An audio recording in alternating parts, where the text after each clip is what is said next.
Baba Mungu mwenye nguvu, mfalme wa amani, tupo tena mbele zako.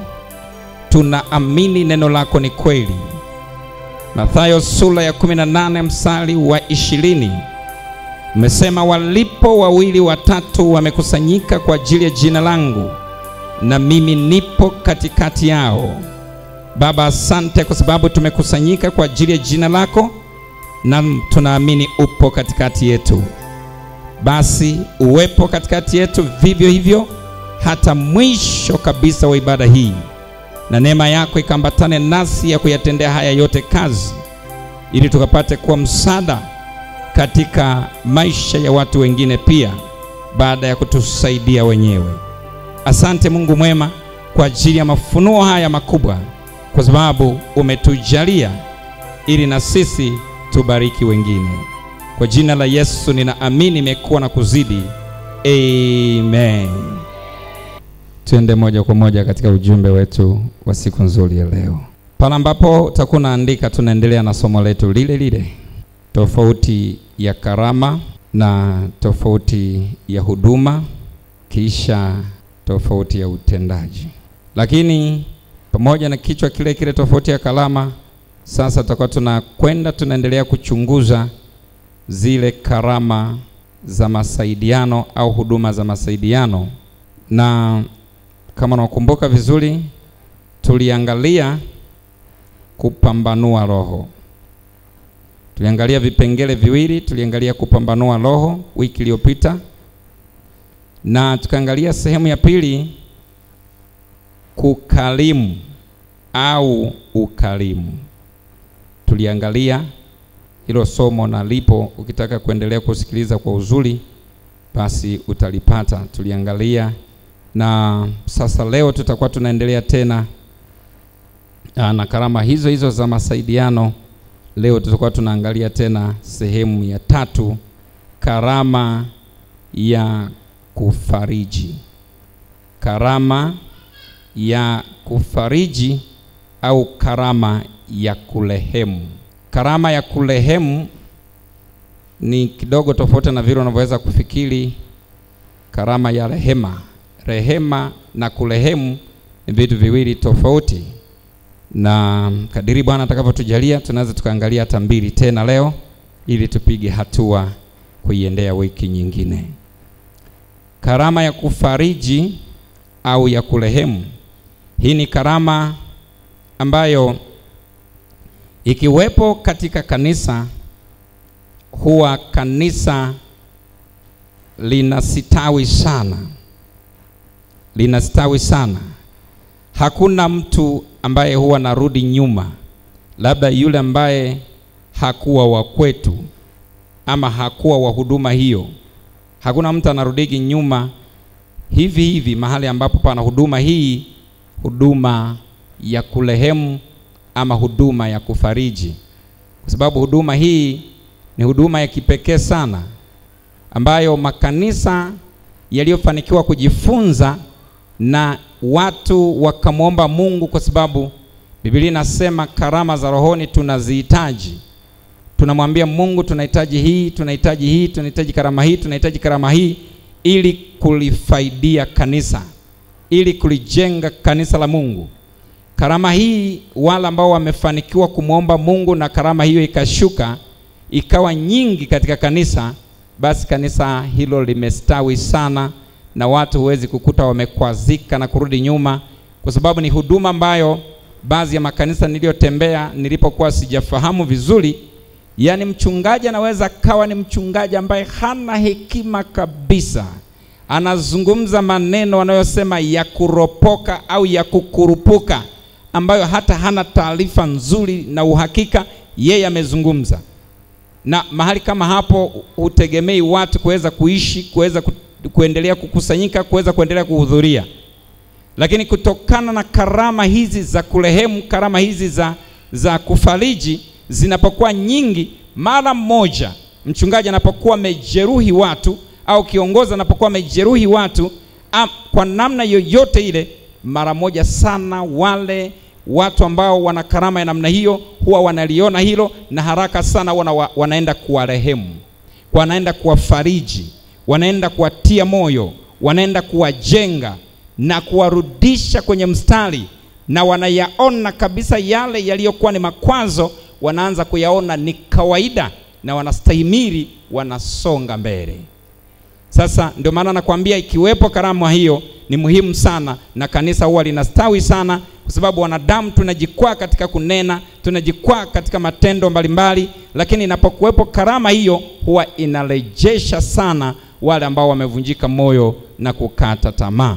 Kama ambavyo tunaangalia mfano wa Biblia zetu, Biblia inazungumza, tuangalie katika maandiko hapo machache kwenye kitabu kile cha Luka sura ile ya 10. Tuende kwenye kitabu kile cha Luka sura ile ya 10, tunakutana na maneno ambayo sura ile ya 10 mstari wa 33 na tutasoma hadi ile 35 wakati tunachambua juu ya karama hii, ili Biblia itupe maelekezo angalau tuweze kuona jinsi ambavyo ni ya muhimu. Karama hii huwa inakuwa na upendo, inakuwa inaambatana na huruma, ambayo huruma hiyo sasa ndio haipendi kuona mtu mmoja miongoni mwetu anaangamia. Twende Luka sasa, kitabu cha Luka sura ile ya 10:33. Kama una Biblia wewe unapenda kufungua vizuri sana. 33 naanza kusoma hadi 35.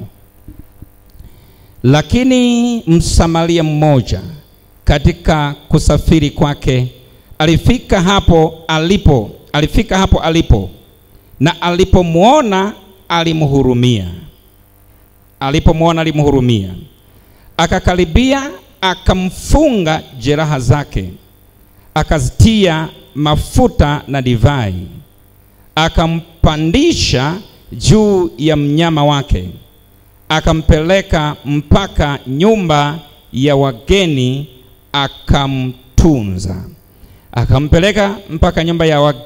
akamtunza. Huyu ni yule ambaye Yesu anatoa mfano, aliyeangukiwa na wanyang'anyi, ambaye kuhani alipita pembeni, Mlawi alipita pembeni, kuhani akapita pembeni, wale wote ambao walikuwa nasadikiwa kwamba wangeweza kumsaidia walipita pembeni, akiwa amejeruhiwa na wanyang'anyi. Sasa Msamaria huyu anapita, akamwona, mwenye huruma ya kukarimu akamwona, hakuendelea na safari, akasimama. Biblia inasema 35, hata siku ya pili akatoa dinari 2 akampa mwenye nyumba ya wageni, akasema, mtunze huyu, na chochote atakachogharimiwa zaidi mimi nitakaporudi nitakulipa. Hii ni karama ya kufariji ambayo haichagui kwamba mtu huyu ni ndugu yangu, mtu huyu ni rafiki yangu, mtu huyu nina ukaribu kiasi gani naye. Yenyewe inaangalia tatizo, yenyewe inaangalia shida ya mtu, inadili na matatizo. Sasa tunaona huyu anatumia vitu vyote hivi kama dawa ili kuhakikisha kwamba huyu aliyejeruhiwa anapata uzima, lakini anatumia fedha yake kuhakikisha kwamba analala kwenye nyumba hiyo ya wageni. Kwa maana kama mnavyozungumza leo, hizi guesti analipia dinari ya siku hiyo ya pili alivyokwenda, analipa hela hii ya siku 2 aendelee kuwepo hapo. Na anasema nitakaporudi, si tu gharama ya kulala kwenye chumba chako, lakini kwa chochote atakachokula mahali hapo, atakachotumia mahali hapo, anasema nitakaporudi nitakuja nitalipa gharama za matumizi ya mtu huyu. Sio ndugu amemkuta tu bahati mbaya amejeruhiwa, yuko barabarani. Kama ambavyo hata wewe anaweza kaja mtu anayeumwa, anaweza kaja mtu ambaye anateseka na mahangaiko yale na haya na yale, akakueleza shida yangu ni hii na hii, alafu kaona hata hujua ametoka wapi, hata hujui ni kweli ndivyo ilivyo. Lakini wengine unamuona kabisa ana majeraha ya kutosha, ana shida ya kutosha, basi roho ile ya ukarimu huwa inafanya kumfariji mtu huyo, aone hakika naye anastahili kama wanadamu wengine. Vile vile kitabu kile cha Matendo, tunapokuwa tunaangalia kitabu hicho cha Matendo sura ile ya 16 mstari ule wa 33 hadi 34, Matendo 16 mstari wa 33 hadi 34. Biblia hapa inazungumza habari za watu hawa wawili, Paulo na Sila, walipokuwa pale gerezani. Utakumbuka mistari ya nyuma huku, walikuwa wamekamatwa sokoni katika kuhubiri injili kwao, walipigwa vibaya sana na kujeruhiwa, na wakaingizwa gerezani wakiwa wamepigwa, wako chakali, wamevuliwa nguo, na kwa namna hiyo baada ya kuzichana si wamezifungaje, na wanachuruzika damu. Wakati wakiendelea kumtukuza Mungu mle ndani, tunakumbuka historia ya Biblia inaeleza kwamba mtu huyu kilichofanyika, walipokuwa naimba milango ya gereza imetikisika, na yule mlinzi akataka kujiua. Wakamwambia usijiue, sisi tupo salama. Kuifanya safari iwe fupi, akawachukua nyumbani kwake. Alipowachukua nyumbani kwake, Biblia inasema hapo akawaosha mapigo yao. Akawaosha mapigo yao, yani manaka akawafanyia usafi, akawasafisha vile vidonda, akawapaka hizo dawa, akawaganga vizuri, wakaenda wakambatiza. 34 inasema wakapanda nyumbani kwake. Walipofika nyumbani kwake, Biblia inasema akaandaa chakula, akala pamoja na wale ndugu, akafurahi sana pamoja nao, akiwatia moyo kwamba wasizimie moyo, kazi hii ni ya kwao, kazi hii inawapasa. Wameandaa chakula katika mazingira haya ambayo usingetamani kukaa na watu hao na kuwapokea watu hao. Ungefikiri kwamba na mimi nitaingia kwenye mkasa, kwenye matatizo, lakini mwenye roho ya ukarimu, mwenye kipawa cha ukarimu, roho hii hupenda kuwasaidia wengine ili nao waweze kuvuka katika hali walio nayo. Ndio maana nikakwambia ndugu yangu, hii karama ya masaidiano inapokuwepo katika kanisa huwa inakuwa ni baraka sana katika mioyo ya wengi. Vile vile tunaweza tukaona mistari ya mbele hapo, tutaangalia huruma hii kwa namna ambavyo huwa inafanya kazi kwa namna ya kipekee sana. Nakumbuka Biblia inaweka wazi kuhusiana na mtu mmoja ambaye alikuwa amekataliwa kabisa kutokana na matendo yake, lakini akatokea mtu mmoja ambaye Biblia inamuita mwana wa faraja.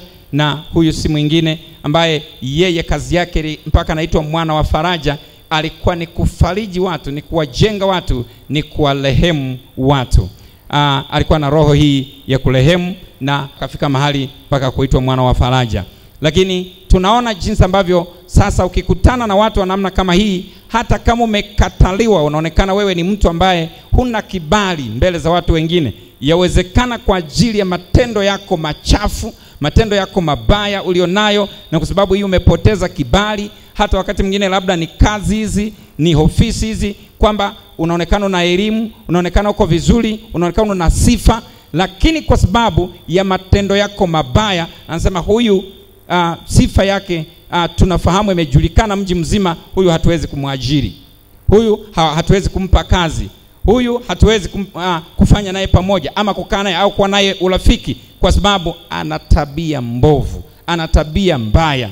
Yamkini ni kweli kabisa, lakini inapotokea mtu mwenye huruma namna hii, mtu mwenye karama hii ya kufariji, mwenye kuvusha wengine, anaweza kaenda mahali katika ofisi akabadilisha upepo kabisa. Yana kaeleza kwamba mtu huyu sio yule mliyemfahamu zamani, sio haonga yule mliyemjua, sio yule mkorofi mliyemjua, sio yule mwenye tabia mbaya mliyemjua. Nimeishi naye kwa karibu na mfahamu, amebadilika kabisa, ni mtu mzuri, msaidieni. Sio nisaidie mimi, msaidieni.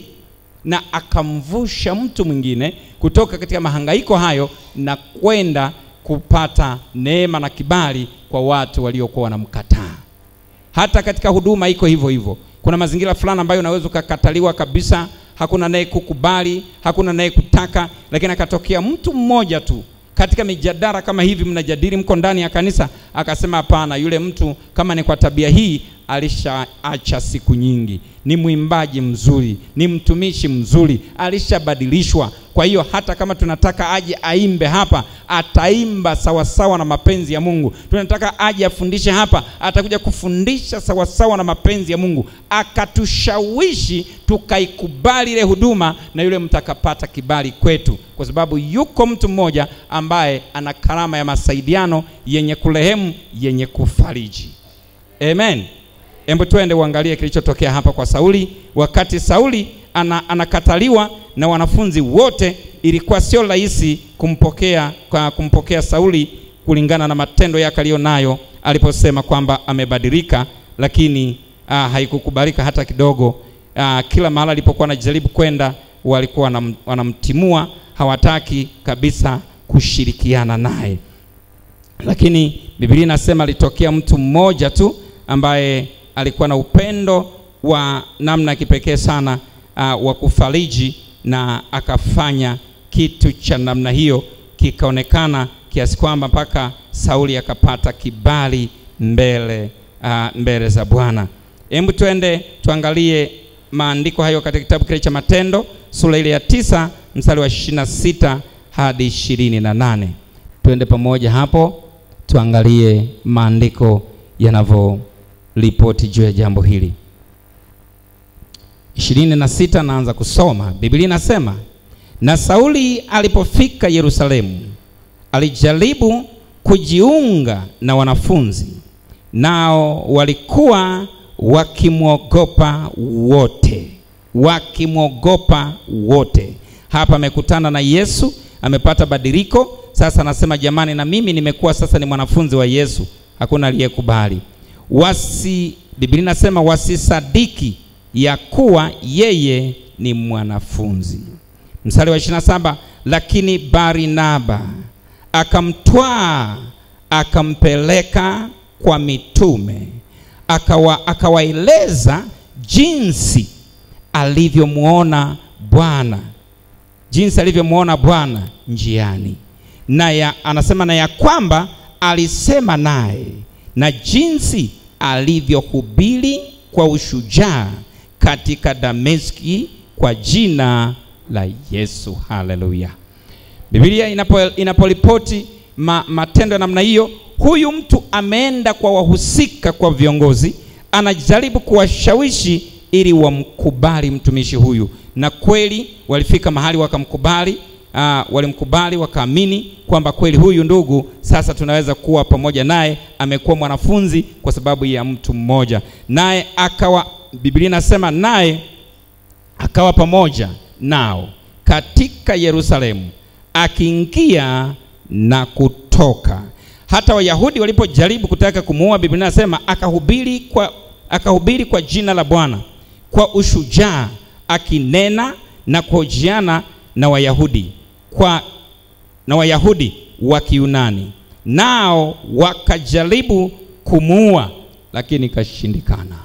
Hawa ambao walifikiri kwamba mbona amegeuka juu ya torati zile tena ambazo sheria tulikuwa tunamkabidhi, amegeuka tena amekuwa upande wa wale, wakajaribu kumuua, haikuwezekana. Akawa Yerusalemu, anaweza kuingia na kutoka, akawa miongoni mwa wanafunzi wa Yesu, kwa sababu kuna mtu mmoja alibeba shida yake, aliona shida yake, akaipeleka mahali husika, akawa faraja kwake, akapata kibali mahala alipokuwa hawezi kupata kibali.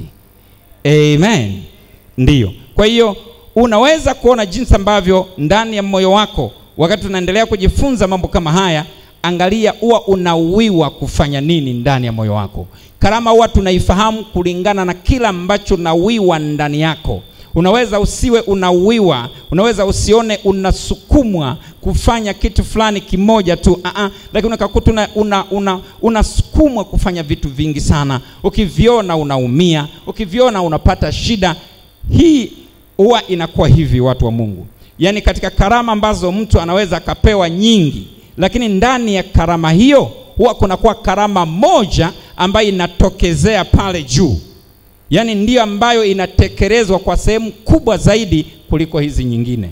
Kwa kuna wakati mwingine unaweza kukuta unasukumwa kufanya mambo fulani na mambo fulani na mambo fulani, lakini kuna jambo jingine ambalo limechukua nafasi kubwa zaidi, lina msukumo mkubwa zaidi. Kwa hiyo unajua kwamba kumbe nina karama hii, lakini pia nina karama hii, lakini pia nina karama hii, kumbe nina huduma hii ya masaidiano 1 2 3. Unajua kutokana na namna ya kazi ndani unayoisikia inayofurukuta.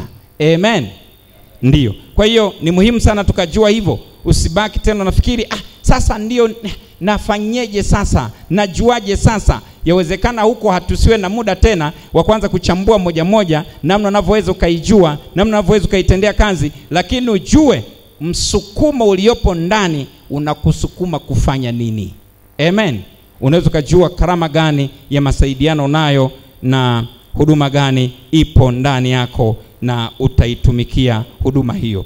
Huduma hii ya kurehemu, kama nilivyotangulia kusema, huwa inadili na matatizo ya watu, huwa inadili na shida za watu, huwa inafanya kazi kwa kuangalia mazingira. Mtu mmoja anaweza kafika tu kwako akakuta na mazingira magumu sana unayoyapitia, hata kama hatafaidika chochote. Wakati mwingine anaona umeweka tu mfuko sulfate kule mlangoni, unaambia ndio bwana, maisha ambayo tunaisha shujaa, kumbe siku zote na kuona ndo mazingira unayo.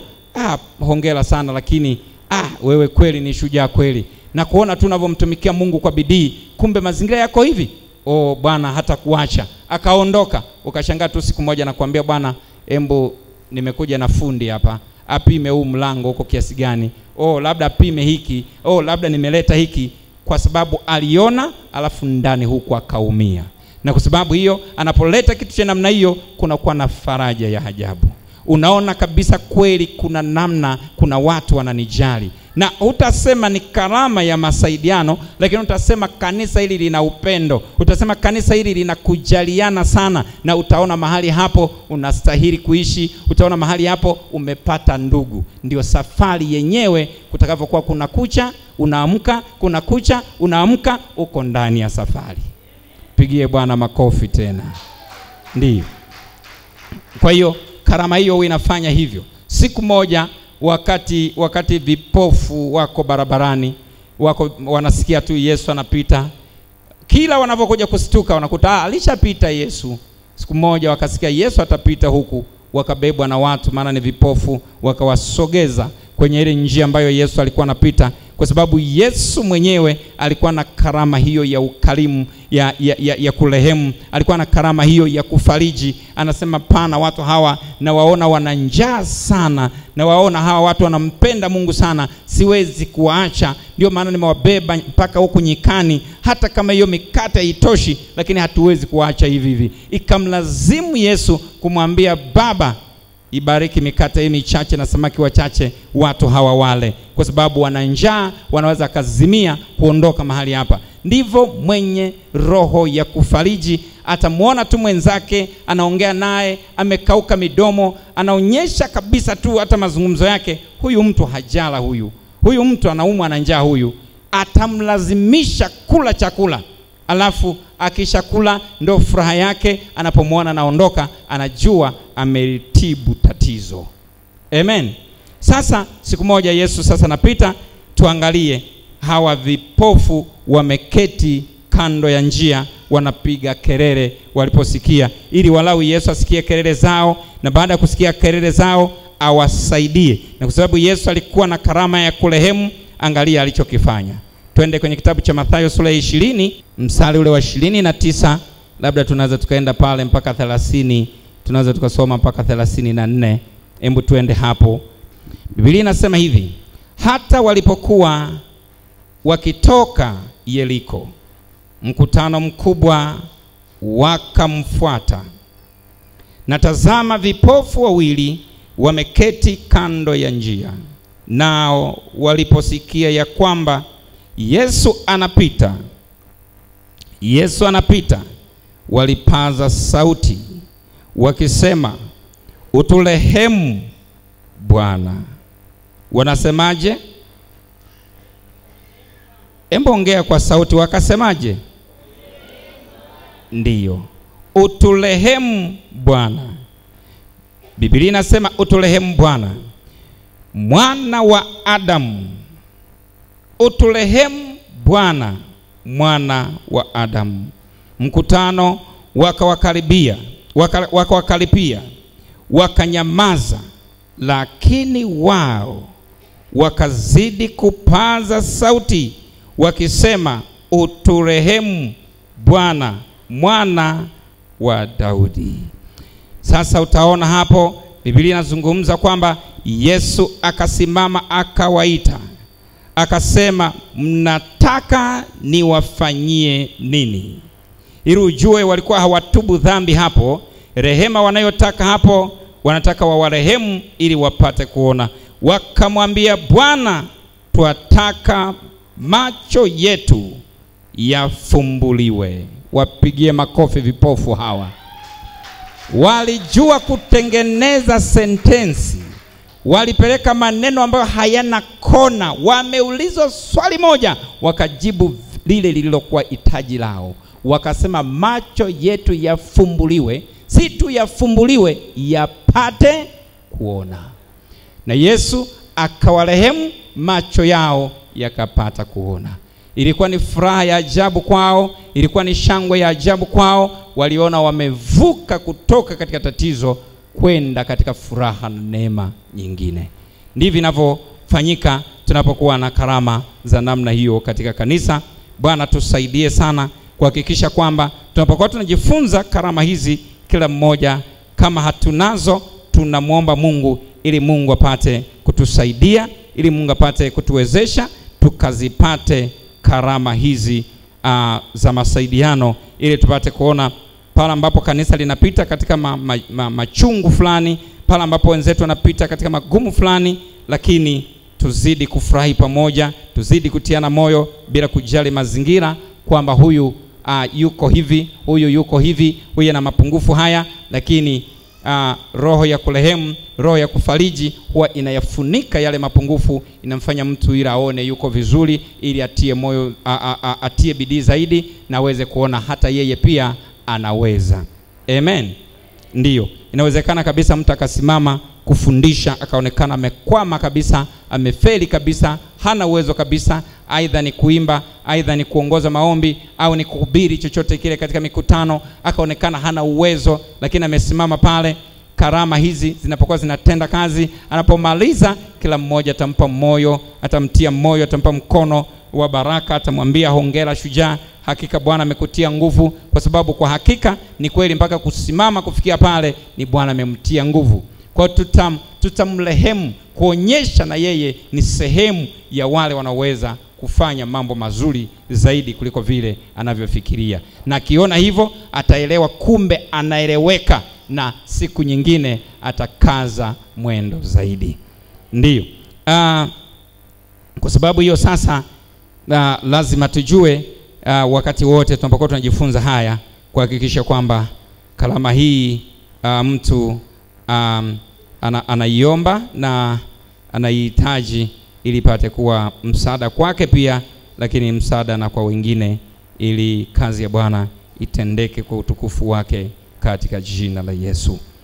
Na kama nilivyotangulia kuzungumza kwamba karama hii sasa mtu anapokuwa nayo ya masaidiano, huwa havumilii mpaka ametenda. Yaani huwa havumilii kabisa mpaka ametenda, ijapokuwa huwa kuna watu wenye mioyo migumu, wenye kugombana na roho ya namna hiyo mpaka mwisho anaishinda. Na mara nyingi sasa, ikiwa mtu amekuwa na guswa namna hiyo alafu hatekelezi chochote, hizi karama huwa zinakuja kuondoka, na tabaki tu ni mtu katiri, atabaki ni mtu mnyimi, atabaki ni mtu tu mwenye kuuzi, atabaki tu mtu mwenye kukwaza wengine, kwa sababu kila jema analotaka kulitenda hawezi kulitenda. Unajua kuna watu wengine wao wanakwazika tu kwa namna ambavyo anaona wewe unacho, wewe unaweza kufanya, lakini huna hata habari. Na kinyume chake, hata wakijaribu kuzungumza tu, wakikujadili kwamba lakini hili fulani sana hiki na hiki, unasema unamzungumza fulani yule takataka kabisa. Hujawahi kusikia hivi? Yaani mtu anaweza kufanya hiki na inaonekana hawezi kufanya. Ni kweli wakati mwingine anaweza kawa hana neema hiyo, lakini mara nyingi inatokea kwa watu ambao wana neema ya namna hiyo, alafu hataki kuifanya, na mwisho ile roho inakufa kabisa, anabaki ni katiri ambaye hawezi kufaa kwa chochote kile. Tusiwe hivyo, Tukisikia Roho Mtakatifu anatugusa kufanya jambo lililo jema, iwe ni kwa mtu ambaye unaona kabisa navyo vitu, wewe fanya hivyo. Si katika shida tu, lakini hii hufanya watu wanaofurahi waendelee kufurahi zaidi. Wala ambao wako katika shida wapite katika shida hiyo, waende kwenye furaha na amani zaidi. Amen. Ndio maana unaona Yesu kwa sababu ya karama hii aliyokuwa nayo ya kusaidia, sasa alipoona pale kwenye harusi ya Kana kila kitu kimetindika, kimeisha, walipomweleza tu akafanya muujiza wa ajabu. Furaha ile haikuishia hapo, furaha ikaongezeka ikawa mara 2 zaidi. Ndiyo. Kwa mtu mwingine anapokuwa anasikia mguso kama huo, akampe mtu mmoja kitenge, anasema mbona ndo hiki cha mwisho? Sasa hiki itakuwaje? Huyu sio Mungu huyu. Anazuia. Kumbe Mungu alitaka ukitoe hicho alafu wewe upokee mara 2 zaidi. Na wakati mwingine hata ukitoa, kwa sababu watu wa namna hiyo ni karama iliyopo ndani ya masaidiano, anamsaidia mtu mwingine, wakati mwingine hupokei chochote, lakini thawabu yako ni kubwa mbinguni katika jina la Yesu. Ndiyo. Sasa twende hapo uangalie hiki ninachokizungumza. Unaweza ukatafakari mambo mawili au kama sio mawili au zaidi kulingana na Bwana atakavyokujalia. Nilipokuwa mimi natafakari, nikaona mtu mmoja huyu ambaye aliitwa Nikodemu. Nikodemu wengi tunakumbuka ndiye ambaye alimwendea usiku Yesu. Alikuwa ni kuhani, si ndio? Alikuwa ni kuhani wa Torati, ni mwalimu wa Torati. Amekwenda kwa Yesu usiku. Alipokwenda kwa Yesu usiku, kwa nini alienda usiku? Biblia inasema kwa sababu alikuwa naogopa, ili wasije wakamuona kwamba naye kuhani ambaye tumekula kiapo na yeye kwamba hakuna wa kumkubali mtu huyo wala kumtambua kwamba ni Kristo wa Mungu, na yeye ameenda, maisha yake yangekuwa hatarini. Alijaribu kujificha Nikodemu kwa bidii zote mpaka wakati Yesu anakufa.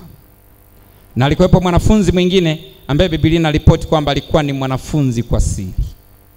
Ni mwanafunzi kwa nini? Kwa siri. Na hao watu wanakuwepo wengi tu ambao wakati mwingine watapambana huko kukushindania, kukutetea, kueleza mazuri, kwa sababu kwako kuna faida wanapata, iwe ya kiroho, iwe ya mwilini, iwe unajua ama hujui, iwe kwa tabia yako nzuri tu, watu wanakusemea kwamba yule hakika ni kioo.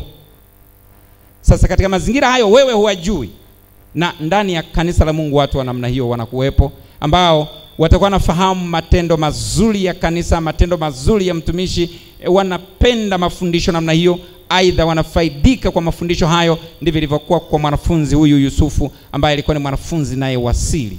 Ingawa Biblia inasema pia alikuwa ni mtu pia na yeye ni mwenye cheo, na bila shaka kile cheo, na kwa sababu maandiko mengine yanasema alikuwa na cheo kwa kiongozi wa baraza, kama tunavyozungumza wazee, na nyakati hizo ndo waliokata kesi kama mahakimu leo. Aliona kushikamana na mtu huyo haiwezekani, ijapokuwa kutoka kwa Yesu alipata vitu vingi ambavyo aliamini huyu hakika ni mwana wa Mungu, na mpaka akawa mwanafunzi kwa Yesu. Manaka alikuwa akijifunza mambo mengi kwa siri, akiyapokea kwa Yesu, iwe Yesu kwa kujua ama kwa kutokujua.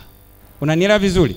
Lakini kulingana na nafasi alionayo iliendelea kumfanya jifiche, lakini huko anamkubali kwa asilimia zote Yesu. Sasa sikiliza ambacho kilifanyika hapa. Baada ya Yesu kufa, mtu huyu amesikia mafundisho kwa Yesu, na roho ile ya masaidiano, karama ile ya masaidiano iko ndani yake, karama ya kurehemu. Yesu amefariki. Baada ya Yesu kufariki, wanafunzi wamekimbia. Hakuna mwenye kwenda kwa Pilato akajieleze, anajua atatiwa ndani, lakini ndani huku yule naye anajua ikionekana na kwenda kumhitaji Yesu, watu sema na wewe ulikuwa mwenyewe. Sasa sijui kazi ingeendelea, na kuhani huko sijui kazi ingeendelea, lakini kikiwepo ndani na ukawa ni mtii wa sauti, utaona unaweza kumpendeza Mungu upeo. Hebu tuende tuangalie katika kitabu kile cha Yohana sasa. Kitabu kile cha Yohana sura ile ya 19 mstari wa 38 hadi 39. 19:38. Tuende hapo 19:38 tuone jinsi ambavyo Biblia inatupa taarifa moja nzuri kabisa hapa. Na watu wa namna hiyo tunaweza tukawa nao wengi tu. 19:38 hadi 39 nasoma. Hata baada ya hayo, Yusufu wa Arimathaya, naye ni mwanafunzi wa Yesu, lakini kwa siri, katika mabano, lakini kwa siri, kwa hofu ya Wayahudi, alimuomba Pilato ruhusa. Alimuomba Pilato ruhusa ili auondoe mwili wake Yesu, na Pilato akampa ruhusa. Basi akaenda akauondoa mwili wake. 39, akaenda Nikodemu. Wako pamoja hawa, ndio yule nimesema. Akaenda Nikodemu, naye yule aliyemwendea usiku hapo kwanza. Biblia inatunza rekodi vizuri. Aliyekwenda usiku hapo kwanza, akaleta mchanganyiko ya manemane na udi yapata latini 100. Haleluya.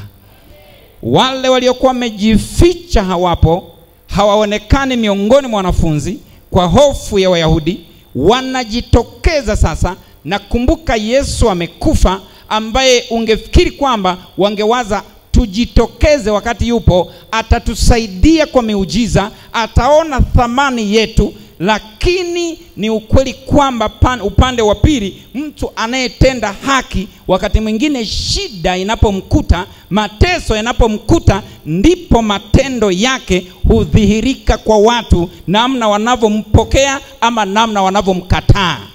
Amen.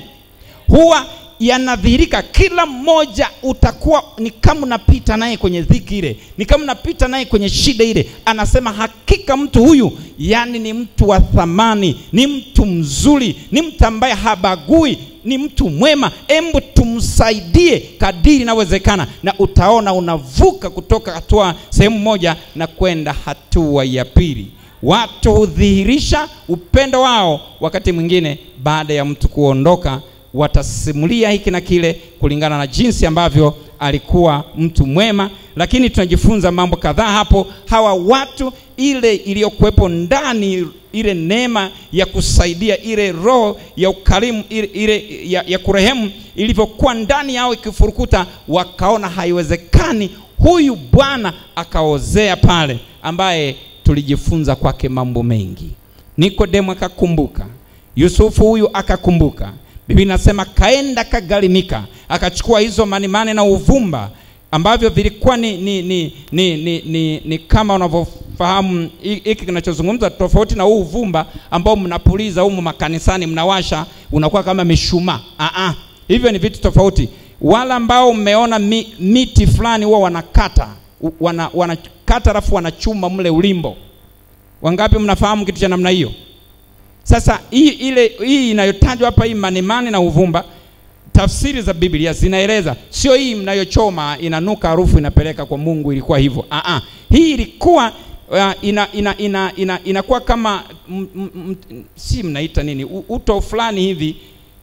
Ukikata mti vinatoka vitu kama ujiuji fulani hivi. Sasa vile ndivyo vilichukuliwa kwenye hiyo miti maalum, ikatengenezwa kama uvumba na manukato mbele za Mungu. Lakini sasa hiyo manimani na hii nani inazungumzwa hapa, yenyewe ilitumika kama dawa, kama mafuta fulani hivi mazuri ambayo watu walipakwa. Wakimpaka mtu, yalichukua siku nyingi kumfanya siweze kuoza kwa haraka, lakini pia aendelee kusikika harufu yake nzuri kama mtu ambaye hajafa, ni mzima. Amen. Kwa hiyo huyu akaenda kagalimika hivyo na kuleta kwa Yesu. Lakini huyu naye amejitosa kwenda kwa Pilato kuonyesha alikuwa ni mmoja wa wanafunzi wa Yesu. Na kumbe huyu naye aliyekwenda usiku haikuishia pale, naye alikuwa mwanafunzi wa Yesu kwa siri, ingawa alikuwa kuhani. Na baada ya Yesu kufariki, sasa akasema hakuna ninapoweza kujifichia mbele ya makuhani, wajue huyu nilikuwa namsamini. Ndiyo, Bwana tusaidie sana. Lakini jambo la pili nilikuwa najifunza juu ya jambo hili, kwamba kumbe pia si kweli kwamba kuwepo masikini wote ndio jambo la kiroho sana. Na kuwepo kanisa wote ni vilaza watupu, hakuna mwenye hata anashika hata milioni 1, milioni 2, milioni 3, sio jambo zuri. Na kuwepo pia watu wote hata hawajui kusoma wala kuandika, na wote labda hata elimu hawana, wanaishia tu la 7, na tukafikiri hiki ni kitu kizuri sana. Si kitu kizuri, kwa sababu kuna mambo fulani hayatahitaji maombi, yatamhitaji msomi. Kuna mambo fulani yatakuja hayatahitaji maombi, yatahitaji mheshimiwa. Asimama seme mtu huyu ni mwenye haki, huyu hakustahili haya. Alafu wale waliopo waseme hatakuwa tunajua bosi. Hebu kumbe awe huru tu aendelee na safari. Awepo mtu wa namna hiyo. Kanisa ndio maana linaitwa kanisa ni la watu wote. Ila tunajifunza tu nidhamu kwa Mungu za kutembea nazo. Unapokuwa wewe ni tajiri, unapokuwa ni masikini, unapokuwa wewe ni msomi, unapokuwa wewe ni mwenye cheo, wote tunafaa kwa Mungu, lakini tunahitaji tu kujua namna kutembea katika njia hii ambayo Bwana ametuitia.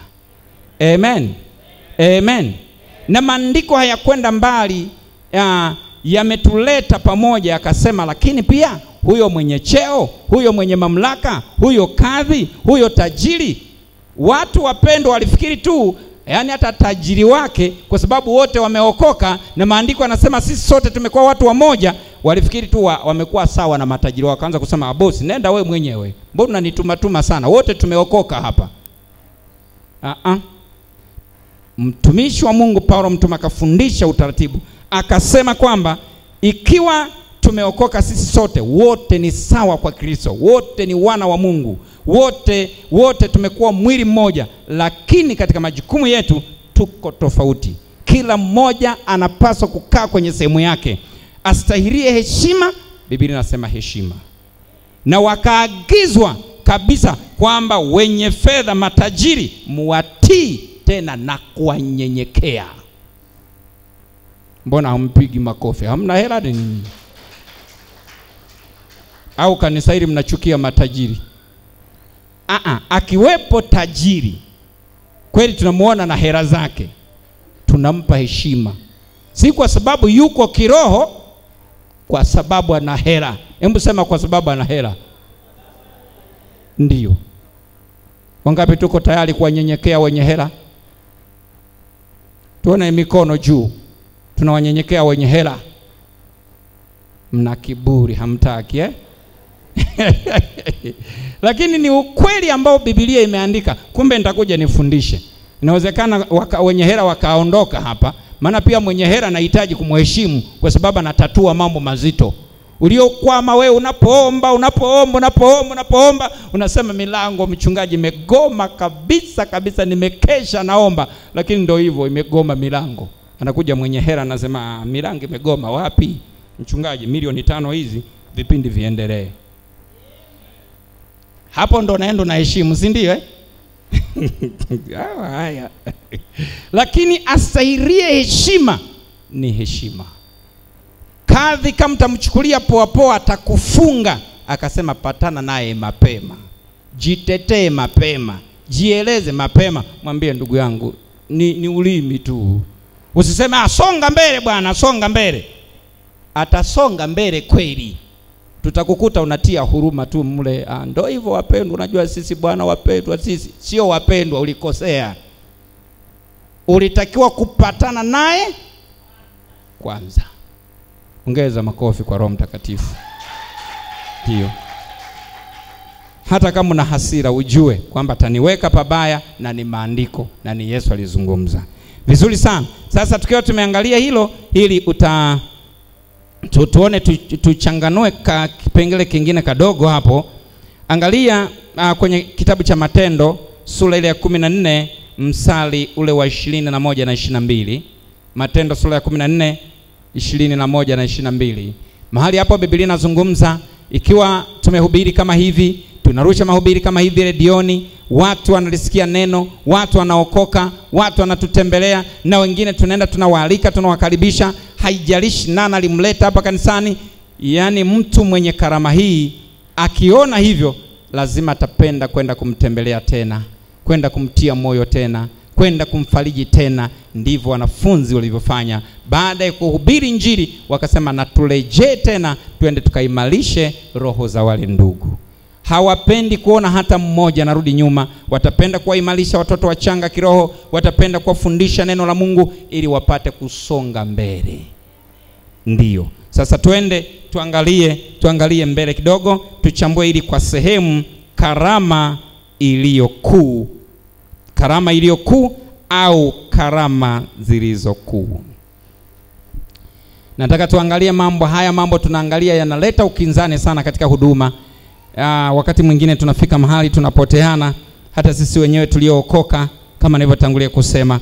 Maandiko, turudi sasa pale kwenye Biblia zetu, kwenye Mathayo sura ile kwenye Wakorintho wa kwanza sura ile ya 12 ambayo tumeendelea kuisoma, iliyobeba safari yetu ya mafundisho haya.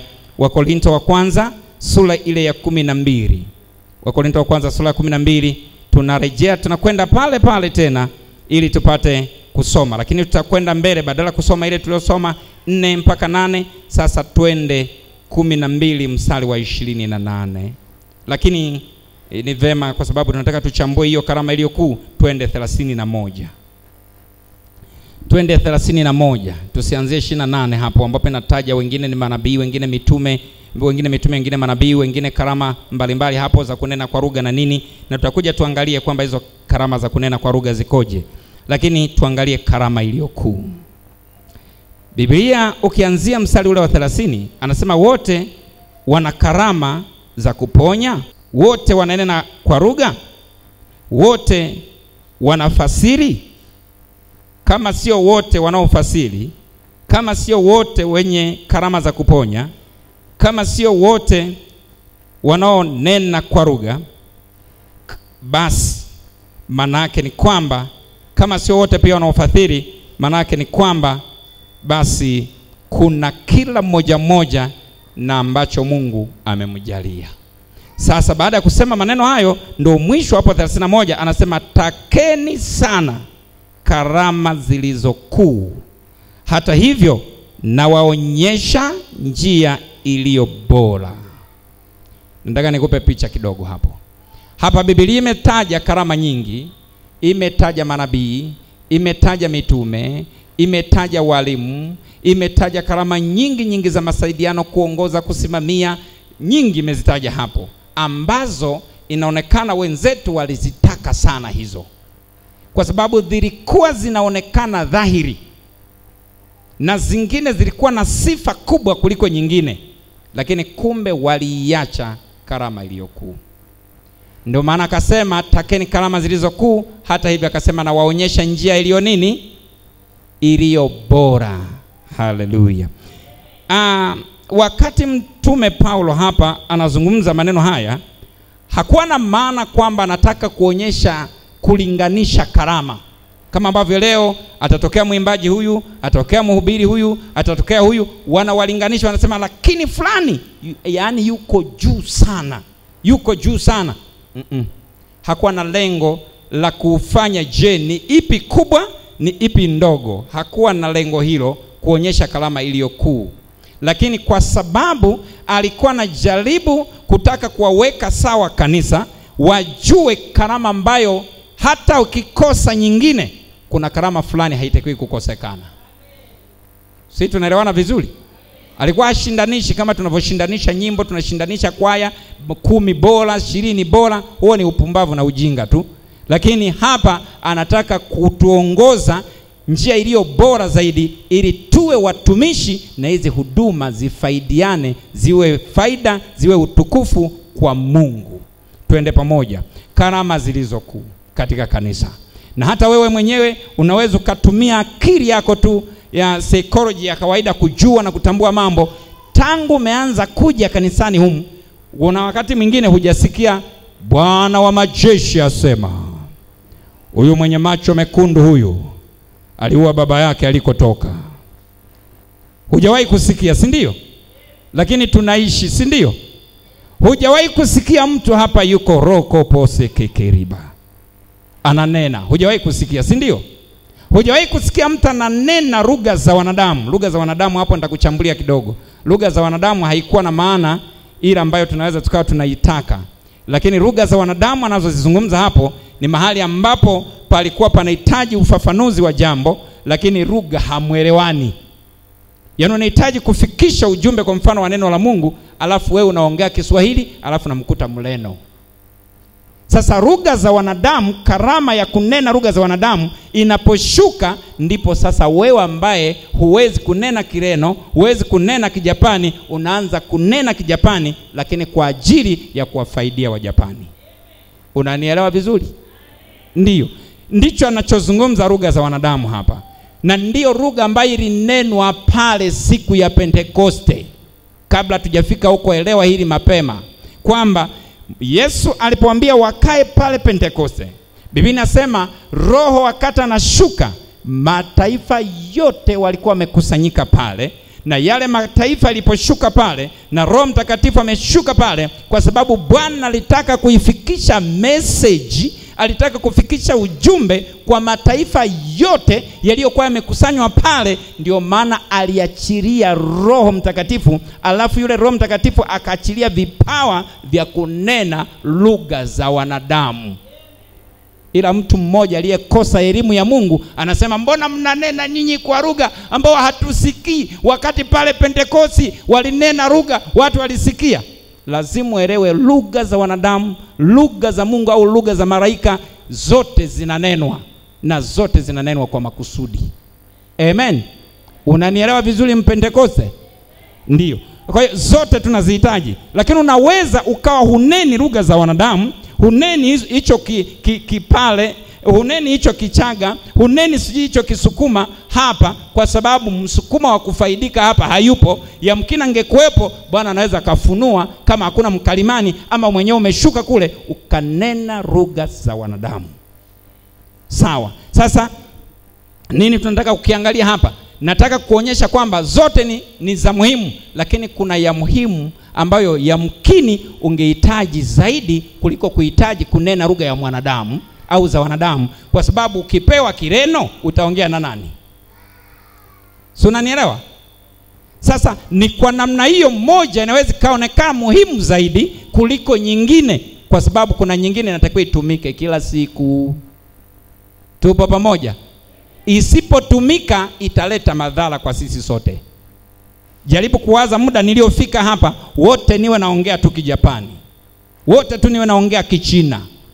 Hivi tungekuwa tumekaa bado hapa? Kwanza labda mngenishika mnasema mchungaji leo amechanganikiwa, kuna kitu amevamiwa.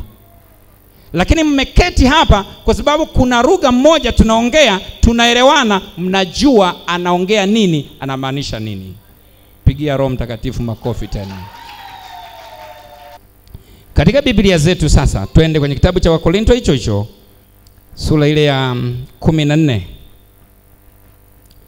14 tuanzie tu mstari wa kwanza. Biblia inasema, ufuateni upendo na kutaka sana karama za rohoni, lakini zaidi kwamba mpate kuhutubu. Kumbe pamoja na kutaka sana hizo karama za rohoni, lakini zaidi tutake kufanya nini? Na kuhutubu ni kufanya nini? Kuhutubu ni kufundisha. Ndiyo. Maana yeye anenaye kwa lugha hasemi na watu, bali husema na Mungu. Maana hakuna asikiaye, lakini anena mambo ya siri katika roho yake. Kumbe kuna lugha sasa unaweza kanena wewe tu na Mungu, ndiye mnaelewana, na Mungu akakusaidia mahitaji yako kupitia huko kunena kwa lugha. Sisi wengine hatutafaidika chochote. Sasa kwa sababu karama zimekuja ili kufaidiana, ili kufaidika na wengine, ndio maana anasema ngoja niwaelekeze njia iliyo bora. Anasema bali yeye ahutubuye asema na watu maneno ya kuwajenga na kuwafariji na kuwatia moyo. Haleluya. Kumbe zote ni muhimu, lakini ipo muhimu zaidi. Hiyo kwa sababu unajenga roho yako tu peke yako, lakini mwenye kuhutubu anajenga roho za kanisa zima na kuzitia moyo na kuzifariji zisonge mbele. Tunamuelewa hapa sasa alichomaanisha kwenye karama hizi. Kwa hiyo na kwa sababu hiyo mbele pale akafafanua, nami nataka ninyi nyote mnene kwa lugha, lakini zaidi sana mpate kuhutubu. Anarudia pale pale, maana yeye ahutubuye ni mkuu kuliko yeye anenaye kwa lugha.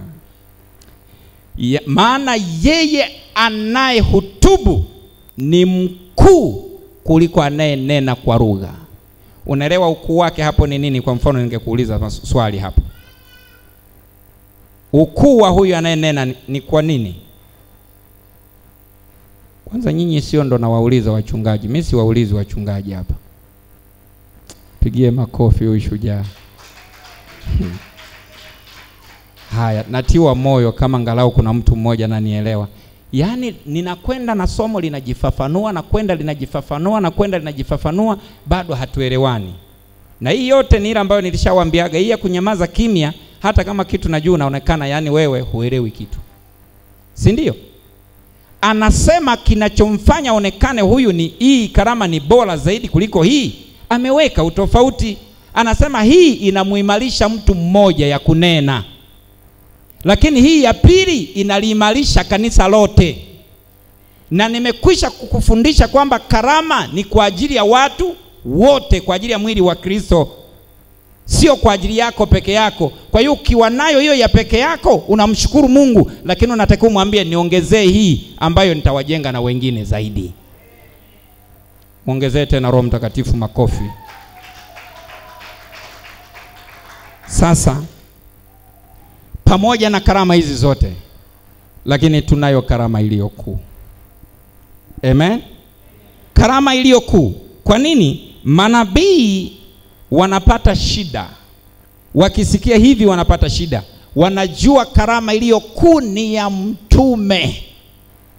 Maana ndo wa kwanza sehemu zote ukisoma pale katika kitabu cha Efeso sura 4 mstari ule wa 11 inasema na wengine aliwaweka kuwa mitume. Ukienda wa Korintho kule 12 ukaangalia mstari wa 28 inasema na wengine akaweka kuwa mitume. Na karama zingine zinafuata hapo, wachungaji, manabii, si walimu na wainjilisti. Ndio maana wanaita huduma 5, lakini hizo sio bora, sio ndio karama zilizo kuu. Hapana. Unanielewa vizuri mtu wa Mungu? Hii hapa nakwambia neno ni muhimu hizo zote, lakini sio kuu. Amen. Sio kuu, wala hii ya kufundisha sio kuu. Sasa niulize, iliyo kuu ni ipi? Ni ukweli kwamba ipo iliyo kuu tu, vyote haviwezi kulingana, ila ni hekima ya Mungu kutupeleka katika ustaarabu wa mtu mmoja, kutokuona yeye anafaa kuliko mwingine. Na ni ukweli mwanadamu Mungu hajampa karama iliyo kuu katika zote, ila ametupa karama zilizo kuu. Amen. Ametupa karama zilizo kuu. Lakini karama hii moja iliyo kuu ambayo kama ukimlilia Mungu naweza kuwa nayo, inaitwa karama gani hii? Inaitwa karama ya upendo. Inaitwa karama gani? Karama ya upendo. Katika Biblia kwenye Wakorintho wa kwanza hiyo mstari wa 13 Biblia inaanza kutaja pale. Labda turudi kidogo hapo. Ndio maandiko mawili niliyosema nitakwambia, lakini kuna andiko la mwisho ambalo utaandika hapo waraka wa kwanza wa Yohana. Ngoja tuangalie hili kwanza. Biblia inasema hivi, mwanzo pale nitaruka nitakwenda mpaka pale sura ya ngapi? Ya 8. Biblia inasema, nijapo sema kwa lugha za wanadamu na za malaika, ndo zile za wanadamu nilikwambia, ama za malaika, kama sina upendo, nimekuwa shaba iliayo na upatu uvumao.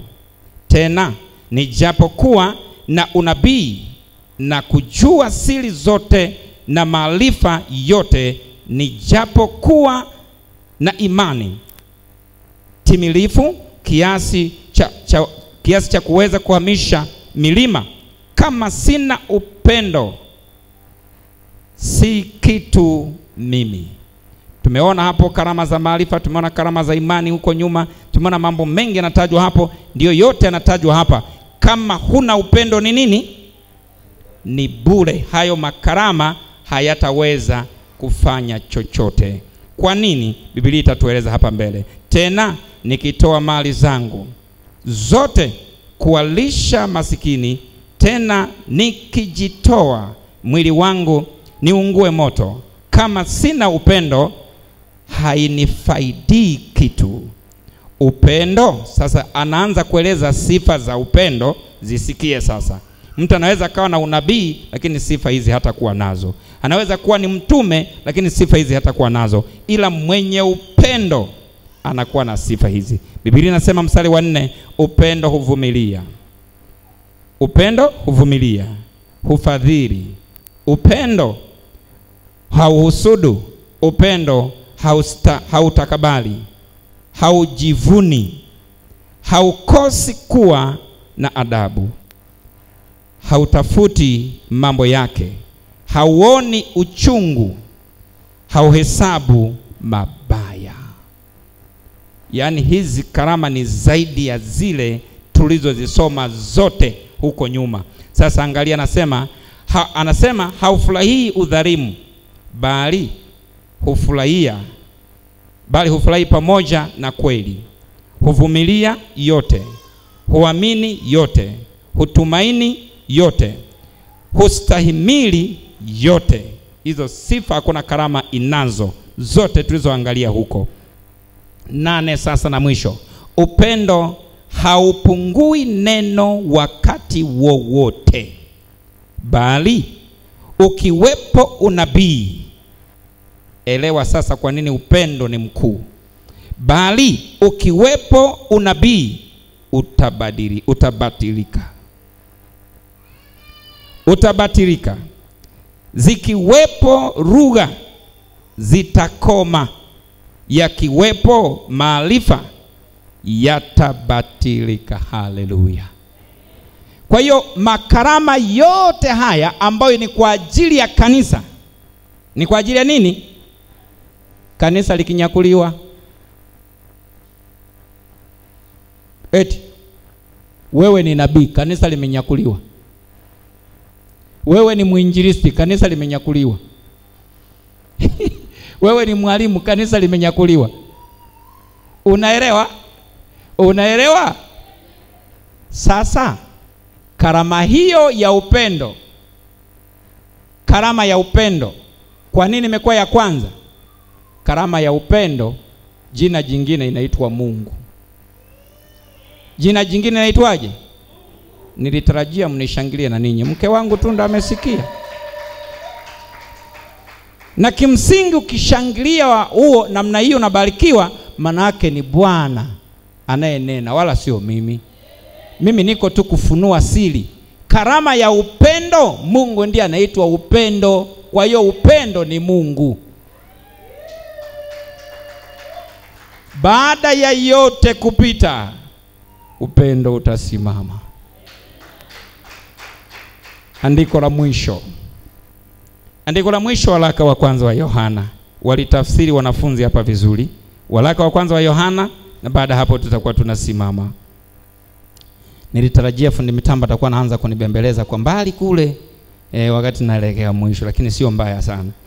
Biblia inazungumza kwenye waraka wa kwanza wa Yohana. Sasa ningependa ufungue hapo ili tusome pamoja. Waraka wa kwanza wa Yohana sura ile ya 4. Waraka wa kwanza wa Yohana sura ile ya 4, nadhani ya 4 mstari wa 8 tu. Tutasoma mstari mmoja, 4:8, tuone hapo jinsi Biblia inavyotafsiri. Inasema, yeye asiyependa hakumjua Mungu. Yaani yeye asiye na upendo hakumjua Mungu, kwa maana Mungu ni upendo. Umeona hiyo Kwa maana Mungu ni upendo. Kwa hiyo karama iliyo kuu ni upendo, kwa sababu karama hiyo ni Mungu. Simama pale ulipo. Simama, tumshukuru Bwana, umwambie Bwana asante. Katika karama hizo zote tunazihitaji, kwa sababu kanisa liko hapa duniani na tuzihitaji. Tuone zinatenda kazi katika kanisa, lakini katika karama hizo zote, kwa sababu anayezimudu, anayezicontrol, anayezifanya zistawi na ziendelee zifanye kazi vizuri, kwa sababu ni upendo, na huyo upendo ni Mungu. Kwa hiyo tunaposema tuhitaji upendo zaidi, tunamhitaji Mungu katikati yetu, na Mungu ndiye anayeachilia hizo karama. Njoo mbele za Bwana sasa, mshukuru Bwana, mwambie Bwana asante kwa ajili ya neema hii ambayo umetupa kuvichimba vitu hivi kwa ndani, na hata kufika mahali kuelewa mambo haya kwa uzuri, ili tupate kutenda kazi bila mgongano wowote. Maana upendo huvumilia yote, hauhesabu mabaya. Twende tumshukuru Bwana.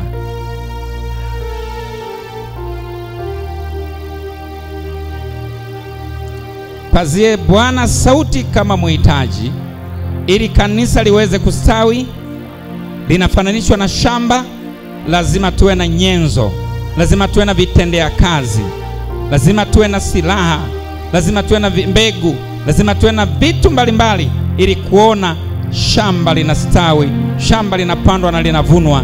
Vivyo hivyo ndivyo ilivyo kazi ya Mungu. Tunahitaji kuwa na vitendea kazi kwa maana ya karama mbalimbali, karama za unabii, karama za kunena kwa lugha, karama za kufadhili, karama za wanadamu namna hiyo, lugha za wanadamu, karama za maarifa, karama za imani. Tunahitaji kuwa na karama za manabii, mitume na walimu wapate kuwepo, ili injili hubiriwe, watu waje kanisani, walimu wafundishe, na wale wenye imani watufundishe juu ya tumaini. Hata kama tunapita katika mapito mbalimbali, lakini ziwepo karama za masaidiano ambazo zitakuwa na upendo. Tunapokutana na magumu katika safari hii, katika kuumwa, katika kufiwa, kukutana na majaribu ambayo Biblia inasema ni kama moto, wawepo watu ambao watatutia moyo kwa hisia kabisa, mpaka tunaanza kuona upendo wa Mungu, tunaanza kuona wema wa Mungu, kwa sababu kuna mtu amemfafanua upendo wa Mungu, ametutia moyo, ametuvusha. Mwambie Bwana ziachilie karama katika kanisa letu, tuone kila mmoja ana jambo la kufanya. Mwambie Bwana usitupite, mwambie Bwana usituache, mwambie Bwana tunakuhitaji, tunahitaji kutenda kazi yako. Pasipo upendo, pasipo wewe hatuwezi. Mwambie shuka katikati yetu, tuone wapigaji wakiongezeka, tuone watu wanaopiga mziki wakiongezeka, tuone wanakwaya wakiongezeka, tuone wanaongoza sifa wakiongezeka, tuone wanaongoza maombi wanaongezeka, tuone wahubiri wanaongezeka katika kila kona. Pasiwepo mahali palipopungua, kama ilivyokuwa kanisa la kwanza.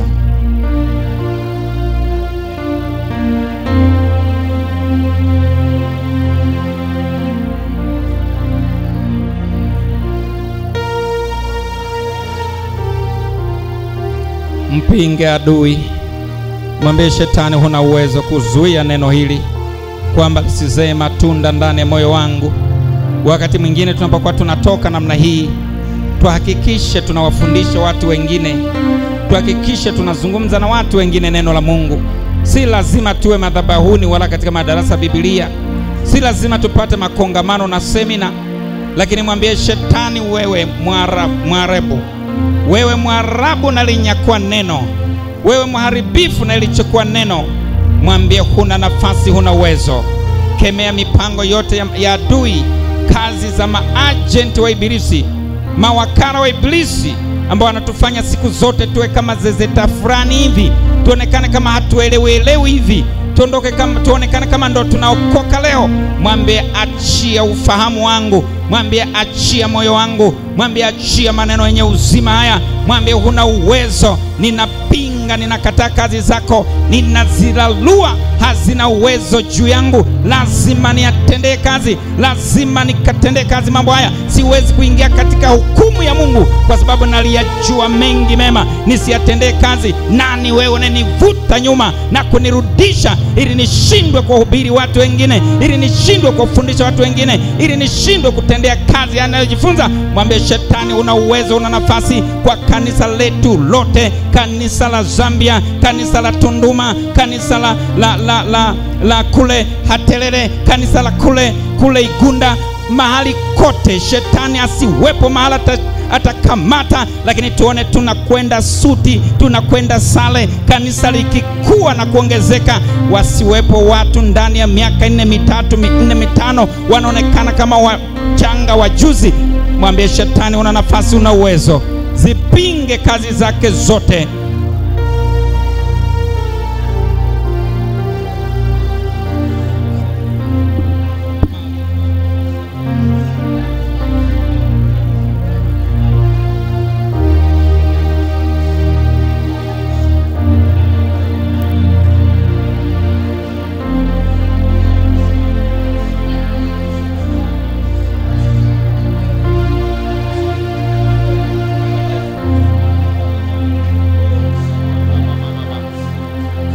Katika jina la Yesu. Baba Mungu Mwenyezi, uketie mahali pa juu palipoinuka sana, mtakatifu, mtakatifu, mtakatifu, unayestahili heshima na utukufu. Asante kwa neema hii na kibali ulichotupatia kuwepo mbele zako Mungu na kukusikia ukisema nasi. Mkumbuke kila mwanaume na mwanamke, mkumbuke kijana na binti, kumbuka askari hawa walio mbele zako ambao unawaandaa kwa ajili ya kazi yako Mungu, maana unahitaji tuitende kazi yako kwa bidii nyakati hizi za mwisho. Unatufundisha kuhusiana na karama, jinsi ambavyo Mungu zinatenda kazi tofauti. Umetufundisha juu ya huduma, umetufundisha jinsi ambavyo zinatenda kazi huduma hizi kwa namna tofauti tofauti.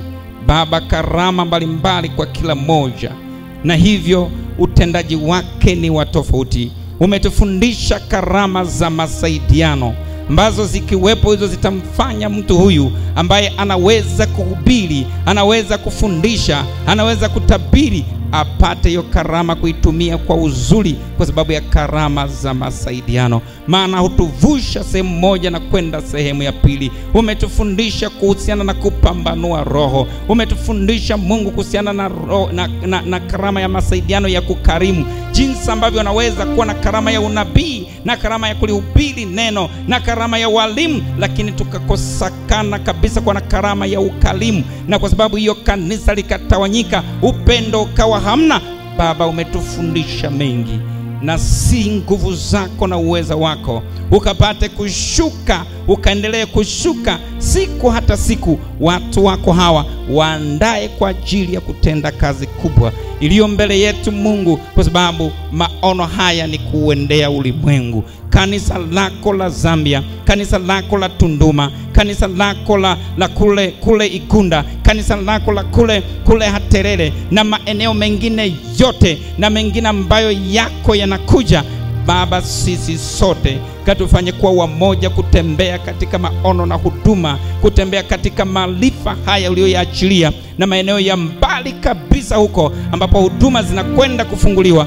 Baba, tukaitende kazi hii kwa maarifa mengi hayo unayoyaachilia kwetu, na neno hili lisidondoke chini, neno hili lisipukutike, lakini likafanyike kuwa ni uhai, likafanyike kuwa roho tena uzima, likafanyike uhai ndani yetu, likawishe kila namna ya vitu vilivyokuwa vimesimama, vimekufa, lakini kila mmoja aone mzigo ndani yake wa kukutumikia kwa karama uliyompatia, kwa huduma za masaidiano ulizoziachilia zikatende kazi. Asiwepo ambaye atakwenda kama nazimia, kama nataka kufa, lakini kila mmoja aende kwa nguvu mpya.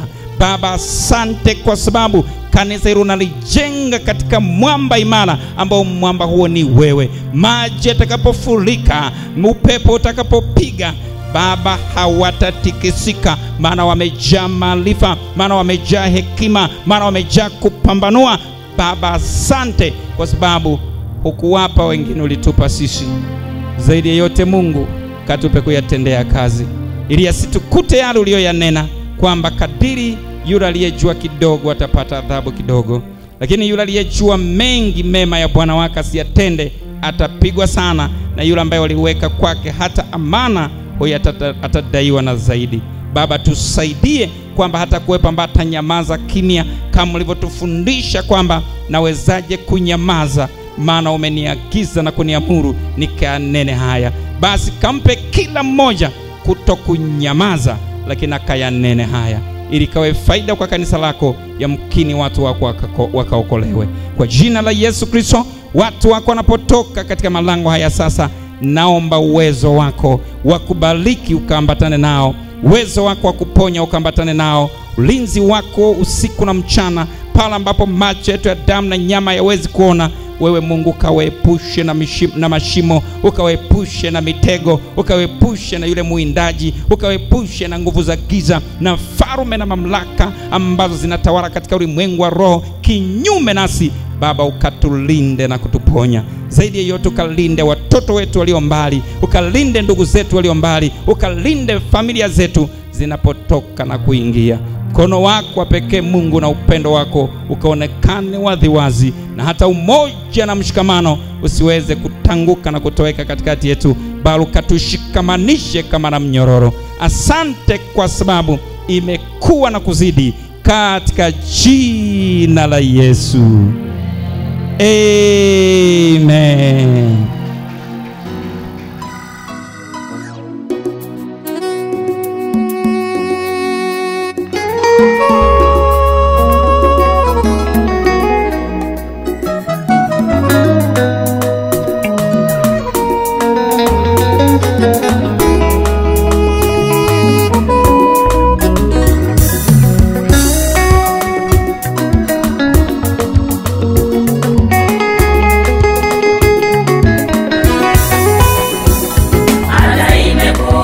Akiwa ndani ya Yesu Kristo, ya kale yote yamepita, tazama yamekuwa mapya.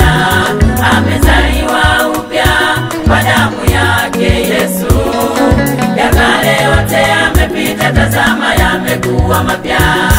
Ametakasika kwa damu yake Yesu. Ya kale yote yamepita, tazama yamekuwa mapya.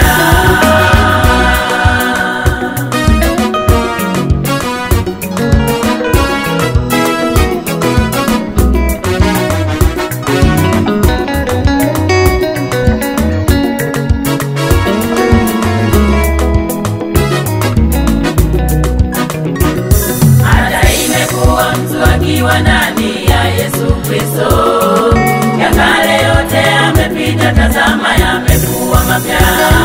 Amezaliwa upya kwa damu yake Yesu. Ya kale yote yamepita, tazama yamekuwa mapya. Ametakasika kwa damu yake Yesu. Ya kale yote yamepita, tazama yamekuwa mapya.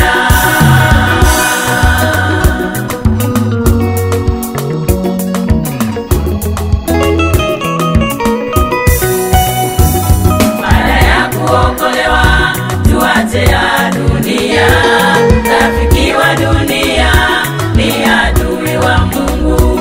Michachafu kwenye simu, TV na kwingine, lugha za kiuni, izana masengenyo, urukalaka na bao, disco na mpira, rasta mipasuo na nguo za kumbana, wajana rangi za kucha, hereni na mikufu, mavazi ya aibu, ni mambo ya dunia.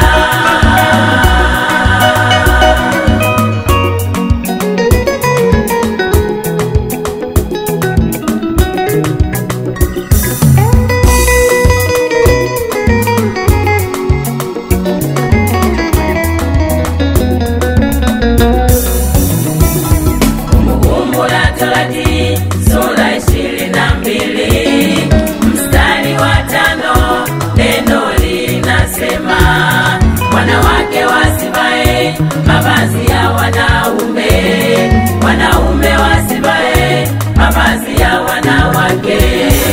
Msifuatishe